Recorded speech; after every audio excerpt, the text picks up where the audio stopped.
Wake up the whole world. Now is the high time to awake out of sleep. Today I'm going to show you the seed of the new world order and also the mark of the beast that they already have. All they have to do is enforcing their law. The whole thing is tied with religion. That's why Revelation chapter 13 verse 17, the Bible says no one can buy yourself. Notice. It's a great honor for me. Thank you so much. Friends, I'm going to give you a little history and then I will tell you the power behind the scene, the new world order. Constantine was the one who united the church and stayed together. Notice, during dark ages, pagan Rome, when he marched them to Tiber River, they said they was baptized. So when they came to the church, they was idol statue worshippers. So when they brought their statues in Roman Catholic Church, they start naming them Christian name, Jupiter and all this thing. They call them Peter and Rosary and all this paganism that they brought to Roman Catholic Church. And some of the Christians they don't like, so they protest against. That's why they call them Protestants or Protestant. So they set up their Jesuit order during 1500. The reason they said their Jesuit order is to destroy the Christians that they protest against their paganism. They also infiltrate the state to control the whole world. The Jesuits, they created Masons, and now they got Skull and Bones, the Illuminati, all them secret societies, friends. And what else? Obama and all them powers, they all belong to secret societies. I love everybody. I don't have a choice if I want to go to heaven, but I got to tell you the truth because the whole thing is tied with Bible. The church and state is going to unite in the last days and they will bring the mark of the beast that the Bible says. So notice, You came from the conference I didn't done. I did, your old country, Yes. and it was successful. Successful, you have some decisions. It's not so easy with all. The Iraq War has been another foreign policy challenge, beginning with John Paul's papacy. Other foreign policy priorities for Benedict include pushing for peace in the Holy Land and decrying rising secularism in Europe. He's also been quietly working to establish relations, something that was not possible during the last papacy, largely because of John Paul's role in the fall of communism in Poland. The Chinese obviously didn't want John Paul II running around China doing the same thing. Pope Benedict is not that kind of a threat to China. Most of the time, in places around the world, Vatican diplomats work outside the spotlight, where experts say they often have an advantage. Some question how much government leaders of today truly listen to what the Pope has to say. And that, observers say, is a moral authority that can't be measured by economic strength or military divisions. A moral authority Benedict hopes to draw upon when meeting with U.S. officials and speaking before the United Nations. I'm Kim Lawton in Washington. Now we can see a new world coming into view. A world in which there is the very real prospect of a new world order. Pope Benedict XVI is calling for a new world financial order. A document entitled Charity and Truth was released just hours before the G8 summit. friends, the Jesuit order, they also infiltrate every religion, especially Sunday churches. That's why Revelation chapter 17 called this power whore. Notice, the mother of harlot. Jesus Christ is the one who died for the whole world, and he's drawn everybody to himself. But this power, they don't want you to go to Jesus Christ. They want you to go to them and confess your sin to them. So notice what Revelation chapter 18 says. And they also infiltrate the kings, presidents. So notice, and he cried mightily with a strong voice, saying, Babylon the great is fallen, and is fallen, and is become the habitation of devils, and the whore of every foul spirit, and the cage of every unclean and hateful bird. For all nations have drunk of the wine of her fornications. And notice, and the kings of the earth have committed fornication with her. Friends, now I'm going to tell you their mark. Notice this power, the mark of the beast.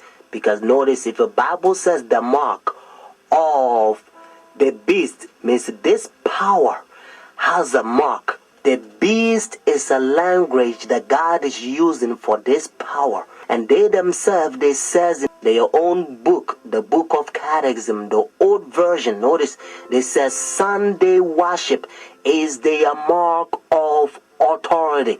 The new version, they don't use the word authority, but at least, thank God, they still admit it. Even the new version of Catechism, they still says they changed the Sabbath from Saturday to Sunday. Friends, the mark of the beast is not worldly speculations that sometimes you hear. Some people says, well, it's computer chip. Unfortunately, you don't find in the Bible.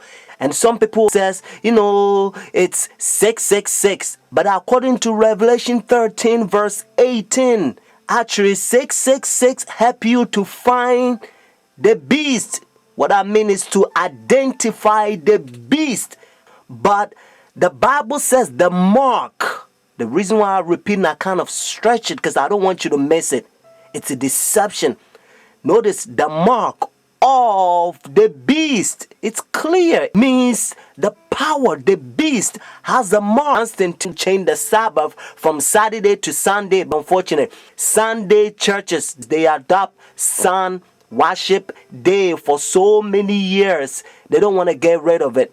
But actually, it's a pagan sun worship day, Sunday worship. Look, even the spellings, you'll find out. Matter of fact, if you look at your calendar, Sunday is always begin as the first day of the week.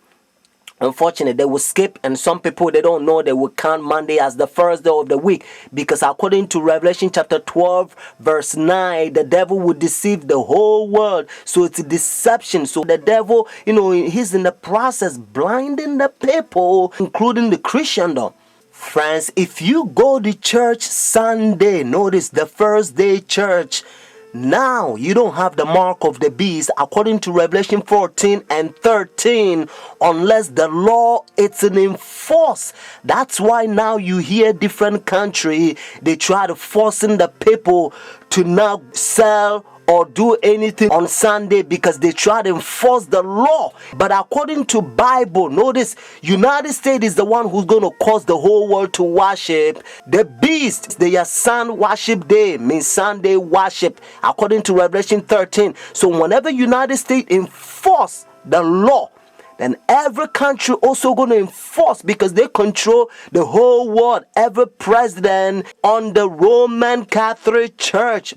When our founders declared a new order of the ages, they were acting on an ancient hope that is meant to be fulfilled. And now because they control every president in every country, their new world order, so now they're using the president to sign up laws and all kinds of rules like gay and lesbian, and now they don't want you to talk about Bible.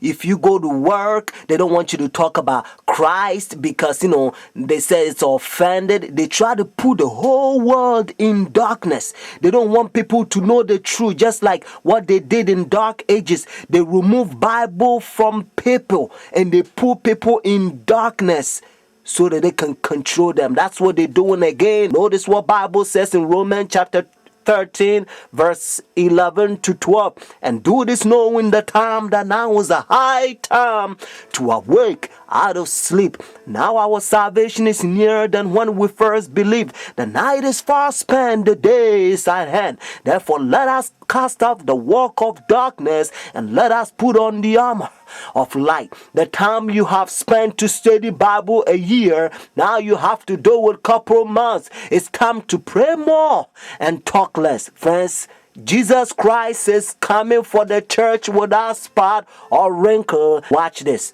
When Nazi Germany attacked Britain in 1940, Winston Churchill called on his people to defend Christian civilization. Today, there is a new kind of battle in Britain, and Christianity is again at stake. Dale Hurd reports from London. The coronation of Queen Elizabeth. Like British monarchs before her, she promised to maintain the laws of God and the true profession of the gospel. But Britain today is at war with the gospel and with itself. Christians who try to be Christians in the workplace risk being demoted or fired, and the government continues to push an aggressive gay rights agenda, while threatening to criminalize Christian speech and practice. Christian politician and activist George Hargraves. Yesterday, I got a letter from the Advertising Standards Authority of a complaint saying that my billboard that says Britain is a Christian country is offensive to atheists and other religions, and it incites hatred against them. What nonsense. Britain is constituted as a Christian country. Daily prayers are said in Parliament, whether atheists like it or not.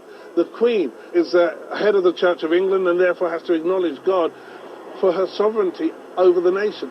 These things are written into not just our culture and our heritage, but into our Constitution. Great Britain is officially a Christian nation, and in fact at one time was the missionary base for the entire world, even sending missionaries to the new American colonies. But Britain today in practice is increasingly anti-Christian, and the cases of anti-Christian bigotry and discrimination are beginning to pile up. In response, Christian legal centers have mobilized.